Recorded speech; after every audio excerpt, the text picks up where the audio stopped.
Bismillahirrahmanirrahim. Assalamualaikum warahmatullahi wabarakatuh. Syukur alhamdulillah kita bisa berjumpa lagi di channel ini. Sholawat dan salam selalu dan tetap tercurahkan kepada junjungan kita Nabi besar Muhammad sallallahu alaihi wasallam. Allahumma sholli ala sayyidina Muhammad wa ala ali sayyidina Muhammad. Harapan dan doa saya, semoga saudaraku semuanya selalu diberikan kesehatan, dilapangkan rezekinya, diampuni dosa-dosanya, dan dipanjangkan umurnya. Amin ya rabbal alamin. Sahabat beriman yang dirahmati Allah, Al-Adlu adalah sifat Allah yang artinya Maha Adil.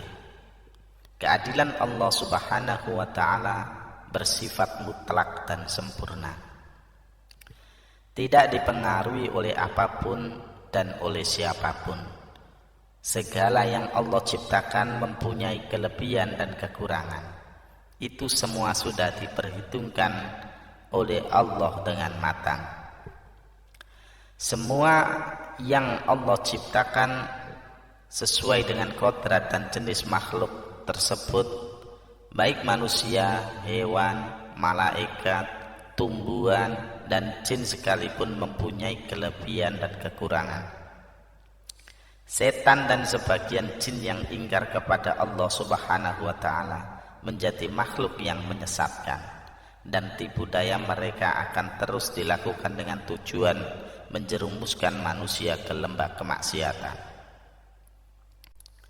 Makhluk ini digambarkan memiliki kekuatan yang besar untuk menumbangkan keimanan seseorang. Dikisahkan bahwa setiap hari mereka mengirim pasukan untuk menggoda manusia agar berbuat kejahatan. Meski terlihat begitu kuat, namun hakikatnya setan dan tipu dayanya bersifat lemah. Hal ini disebutkan dalam Al-Quran dan hadis-hadis yang diriwayatkan Nabi Muhammad sallallahu alaihi wasallam. Dengan mengetahui kelemahan ini, manusia diharapkan bisa menjauhkan dari godaan setan dan jin. Berikut 6 hal yang dapat melemahkan setan dan jin. Yang pertama, orang-orang soleh. Kelemahan pertama setan adalah orang-orang soleh yang beriman kepada Allah. Hal ini dijelaskan dalam Al-Quran, dan ketika setan berdialog dengan Allah Subhanahu wa ta'ala yang artinya, Iblis berkata, "Ya Tuhanku, oleh sebab itu engkau telah memutuskan bahwa aku sesat. Pasti aku akan menjadikan mereka memandang baik perbuatan maksiat di muka bumi. Dan pasti aku akan menyesatkan mereka semuanya, kecuali hamba-hamba engkau yang mukhlis di antara mereka." Quran Surah Al-Hijr ayat 39 dan 40. Ahli tafsir mengatakan bahwa ayat tersebut menerangkan setan itu dapat menguasai manusia karena dosa-dosa yang dilakukan. Namun ketika manusia melakukan hal-hal yang baik dan beramal soleh, maka mereka akan takut dan dengan sendirinya meninggalkan manusia. Yang kedua, keteguhan iman Umar bin Khattab. Setan dan jin juga sangat takut dengan salah satu Khulafaur Rasyidin, yaitu Umar bin Khattab radhiyallahu anhu. Di dalam sebuah riwayat dijelaskan bahwa jika setan dan jin berjalan dan harus berpapasan dengan Umar, maka mereka memilih jalan lain. Mereka tidak berani jika harus berhadapan muka dengan Umar bin Khattab.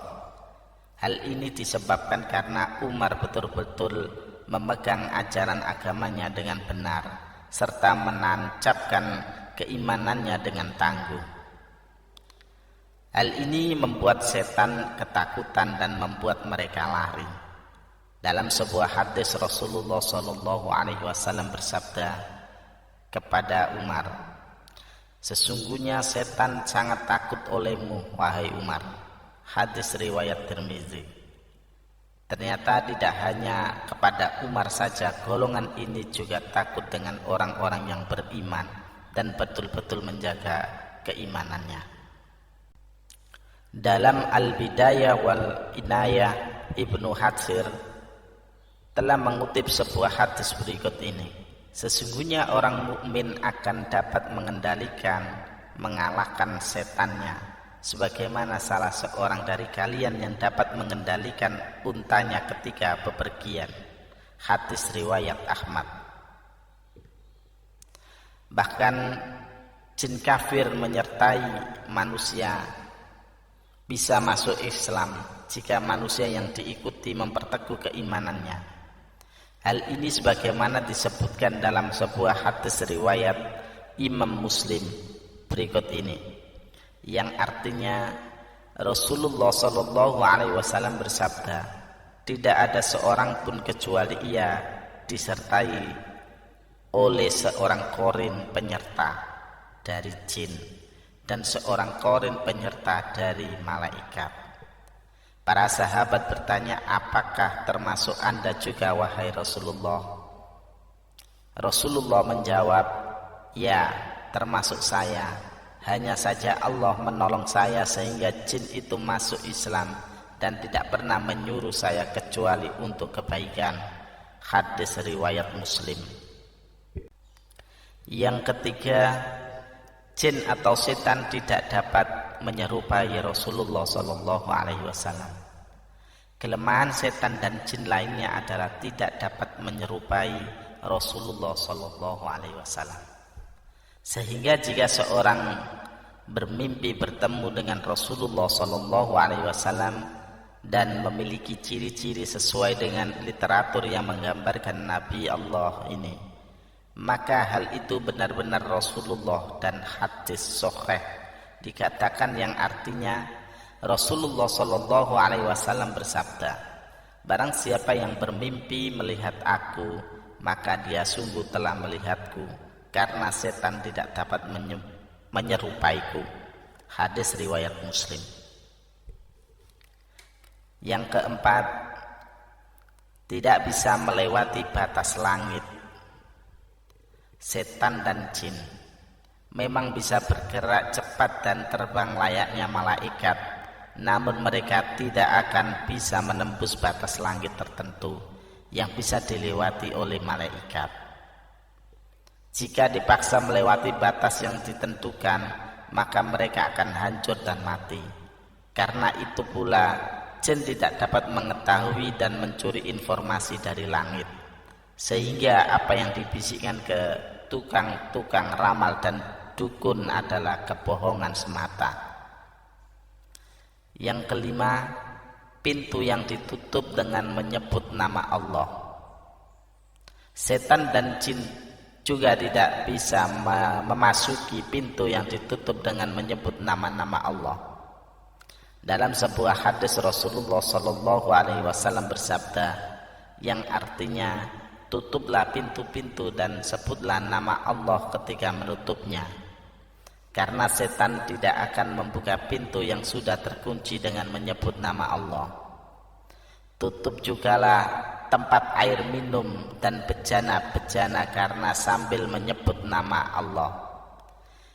Meskipun kalian hanya menyimpan sesuatu di dalamnya.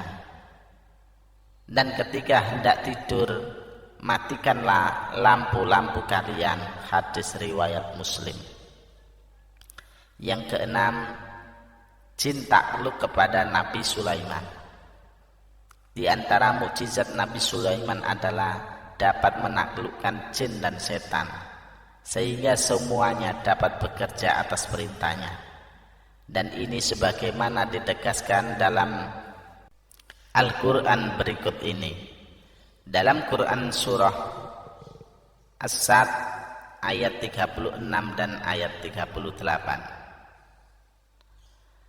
Kemudian kami tunjukkan kepadanya angin yang berhembus dengan baik menurut kemana saja yang dia kehendaki.